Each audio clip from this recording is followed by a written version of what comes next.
Today we are going to do a numerical on moment of inertia. ये हमारा part 22 है moment of inertia का, और 8th numerical हम लोग कर रहे हैं मोमेंट ऑफ इनर्शिया पे। तो मैं पहले न्यूमेरिकल पढ़ता हूँ। न्यूमेरिकल क्या है? 4 identical discs each of mass m, 4 identical disc है, उनका मास m है, और and diameter a are arranged in a small plane as shown in the figure. तो इसका मास कितना है? m है चारों का, ठीक है, चारों का मास m है, और इनके जो डायमीटर हैं वो a है, ठीक है, और आइडेंटिकल डिस्क हैं चारों, ये फिगर में दिखलाया गया है। तो इसको मैं एक नंबर कर देता हूँ, डिस्क नंबर 1, 2, 3 एंड 4, 4 डिस्क हो गए। If the moment of inertia of the system about O dash, axis of rotation क्या है? ओ डैश है, is x upon 4 ma², then find the value of x। तो total moment of inertia हमको दिया हुआ है, क्या दिया हुआ है? About O dash axis x by 4 ma², ठीक है, ये हमको दिया हुआ है क्वेश्चन में, और दिया हुआ है डायमीटर a। तो अगर मैं रेडियस r ले लेता हूँ, से रेडियस इज r, तो r और डायमीटर के बीच में क्या रिलेशन होगा? Radius will be equal to a/2, ठीक है, ये रिलेशन हो जाएगा। तो ये दो चीजें हमको मालूम है, और इनका मास m है। तो मैं पहले डिस्क एक को लिखता हूँ, डिस्क नंबर 1 को, इसका मोमेंट ऑफ इनर्शिया मैं बोलता हूँ I1 है, डिस्क नंबर 2 का moment of inertia I2, disc number 3 का मोमेंट ऑफ इनर्शिया I3, और डिस्क नंबर 4 का मोमेंट ऑफ इनर्शिया I4 है, ठीक है, I1, I2, I3, I4। अब ध्यान से देखो फिगर में, इसमें ऐसे क्वेश्चंस क्या करते हैं, फिगर को एकदम अच्छे से ऑब्जर्व करते हैं। तो O डैश जो एक्सिस है वो दिखेगा डिस्क नंबर 1 और 3 में, ये डायमीटर के थ्रू पास हो रहा है, मतलब it is passing through the centre of mass, diameter के थ्रू पास हो रहा है ये O डैश एक्सिस, ये डायमीटर से कोइंसाइड हो रहा है। तो दोनों में, 1 में और 3 में, तो दोनों डिस्क जो है, सभी डिस्क जो है आइडेंटिकल डिस्क हैं, तो I1 और I3 की जो वैल्यू होगी वो इक्वल होगी। और जब कोई axis of rotation through diameter रहता है, pass through coinciding with the diameter या passing through the centre of mass रहता है, तो हमने पढ़ रखा है कि उसकी मोमेंट ऑफ इनर्शिया क्या होती है। पहले तो I1 और I3 की वैल्यू सेम रहेगी, है ना, because it is identical disc, and in both disc the O dash, that is axis of rotation, is passing through the center, that is coinciding with the diameter. So I1 I3 will be equal to 1/4 m mass है, और r² is the radius, ये हमको मालूम है। We know that when the axis of rotation is passing through the diameter, the moment of inertia of a disk is equal to 1/4 mr²। ये मेरे एक video में ऑलरेडी अपलोडेड है, जिसमें आप देखोगे कि डिस्क का मैंने पूरा कैलकुलेशन कर रखा है मोमेंट ऑफ इनर्शिया का, तो वहां से आप इसको देख सकते हैं। So this we know. Now will talk about I2 and I4, ये दोनों मोमेंट ऑफ इनर्शिया, इन दोनों डिस्क की बात करेंगे, डिस्क नंबर 2 और 4 की। तो यहाँ पे देखो एक्सिस ऑफ रोटेशन क्या है? O डैश है बच्चों, ठीक है, और ये डिस्क जो है इसका यहाँ से डायमीटर जो रहेगा, इसका डायमीटर यहाँ से पास होगा। मैं पहले 2 नंबर की बात करता हूँ, क्योंकि I2 और I4 भी, इसमें भी orientation and position of the axis of rotation is same for the both disc, 2 number and 4 number. तो इन दोनों का moment of inertia will be equal, I2 will be equal to I4, तो वो I2 will be equal to I4 रहेगा, ठीक है। अब हम लोग I2 की वैल्यू कैलकुलेट कर लेते हैं, ये I2 रहेगा कितना। तो I2 will be equal to, देखो यहाँ से एक सेंटर ऑफ मास के थ्रू एक्सिस लेंगे, तो इसका जो moment of inertia about centre of मास रहेगा, ICOM बोलेंगे, वो भी कितना रहेगा? 1/4 mr² रहेगा, ठीक है। डिस्क 2 की बात हो रही है, और इसको O डैश एक्सिस के अबाउट इसका मोमेंट ऑफ इनर्शिया निकालना है। तो इन दोनों के बीच का परपेंडिकुलर डिस्टेंस अगर b है, तो हमें दिख रहा है कि एक्सिस, इस एक्सिस को मैं बोल देता हूँ x डैश एक्सिस, और O डैश एक्सिस दोनों आपस में पैरेलल हैं। तो पैरेलल है, तो इसमें कौन सा थ्योरम लग जाएगा? पैरेलल एक्सिस थ्योरम लग जाएगा, पैरेलल एक्सिस थ्योरम लग जाएगा I2 कैलकुलेट करने के लिए, ठीक है। यही बात अपने को ध्यान में रखनी है। तो I2 की वैल्यू क्या हो जाएगी? पैरेलल एक्सिस थ्योरम क्या होता है? Moment of inertia about centre of mass plus mb², ठीक है, mass of the body, and b is the perpendicular distance between the 2 parallel axes.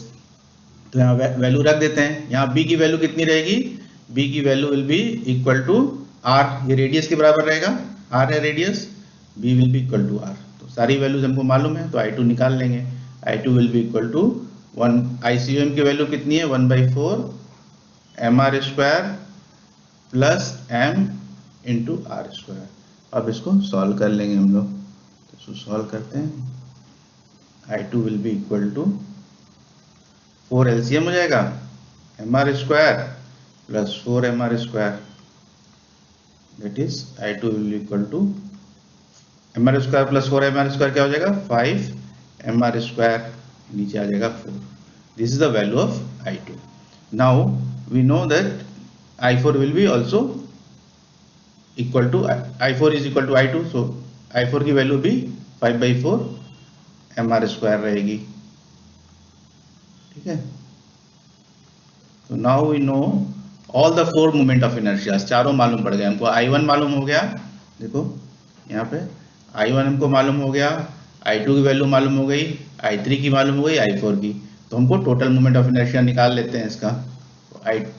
I total will be equal to I1 plus I2 plus I3 plus I4 होगा, ठीक है। अब यहाँ पे values रख देते हैं। I1 की वैल्यू कितनी है 1/4 mr स्क्वायर, यहाँ पे देखो I1 की वैल्यू कितनी है 1/4 mr स्क्वायर। I2 की वैल्यू कितनी है 5/4 mr square, 5/4 mr square.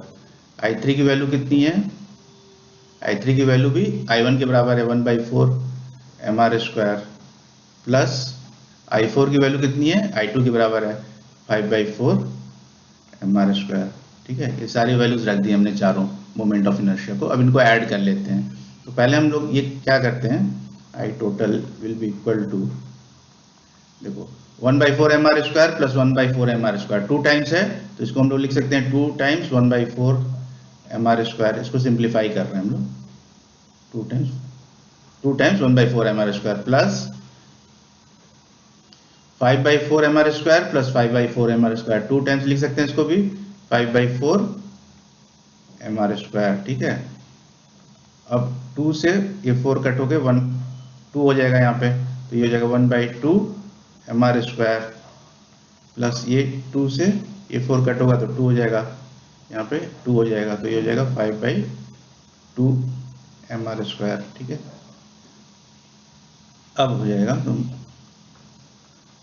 Moment of inertia total की वैल्यू आ जाएगी यहाँ पे 2, अगर हम लोग एलसीएम ले लेते हैं तो ऊपर आ जाएगा mr square plus 5 mr square is equal to 6 mr square by 2। इसका मतलब क्या हुआ, 2 से अगर 6 को कट करेंगे कितना आ जाएगा 3 आ जाएगा, तो इसमें calculated value total moment of inertia की हो जाएगी 3 mr स्क्वायर, ठीक है। अब हमको क्वेश्चन में मोमेंट ऑफ इनर्शिया टोटल यहाँ दे रखा है, टोटल मोमेंट ऑफ इनर्शिया कितना दे रखा है x/4 ma स्क्वायर, ठीक है। तो यहाँ पे दोनों को इक्वेट कर देंगे, और r की वैल्यू कितनी दे रखी है a/2 है, ठीक है।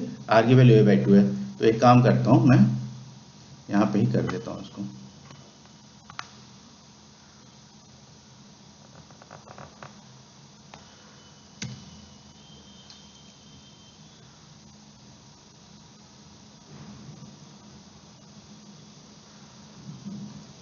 इसको मैं यहाँ से रब कर देता हूँ, यहाँ करूँगा तो इजीली आपको समझ में आ जाएगी चीज़ें, ठीक है। यहाँ पर हमारी देखो आई टोटल की वैल्यू कितनी आ गई, फाइनली आई टोटल की वैल्यू आ गई हमारी 3 mr स्क्वायर, ठीक है। ये मैं ऊपर लिख लेता हूँ, अभी जो मैंने कैलकुलेट किया आई टोटल की वैल्यू आ गई 3 mr स्क्वायर, ठीक है। अब हमने क्या देखा है कि आई टोटल क्वेश्चन में कितना दे रखा है x/4 ma स्क्वायर, तो दोनों को इक्वेट कर देंगे, तो 3 mr square will be equal to x/4 ma square,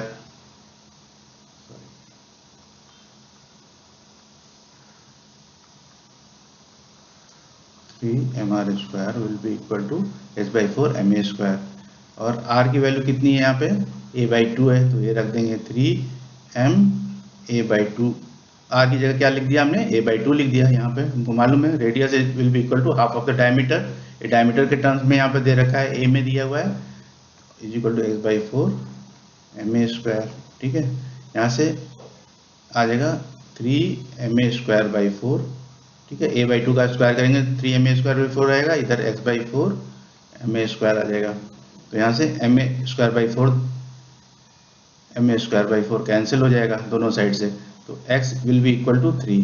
तो x की वैल्यू क्या आ जाएगी, 3 आ जाएगी। यही निकालना है हमको, वैल्यू ऑफ x फाइंड करना था। तो x की वैल्यू कितनी आ गई, 3 आ गई। x की वैल्यू 3 आ गई। हमने क्या किया कि total moment of inertia I1, I2, I3, I4 का निकाल लिया, जिसकी वैल्यू आई 3mr²।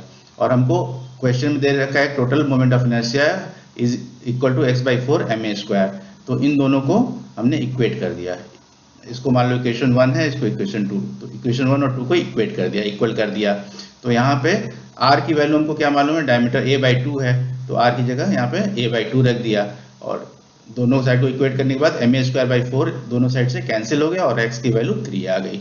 तो this is your answer. Thank you.